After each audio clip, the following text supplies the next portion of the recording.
Hello viewers, today I'm going to tell you how you can share your mobile phone screen with your LCD or LED. First of all, go to your menu in your LED, then go into app list. In the app list, you will see wireless display icon. Click on it and you will see the device name of the LCD. Now go to your mobile phone. Now slide from the above to see the different icons. Slide to the left and tap on Smart View.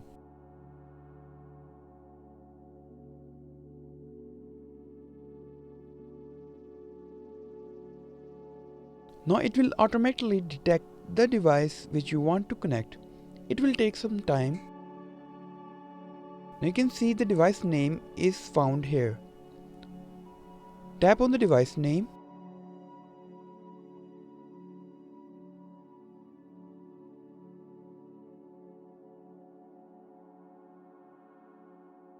And you can see the display is also seen on the LCD. Now you can watch your favorite TV shows, movies and other stuff using this.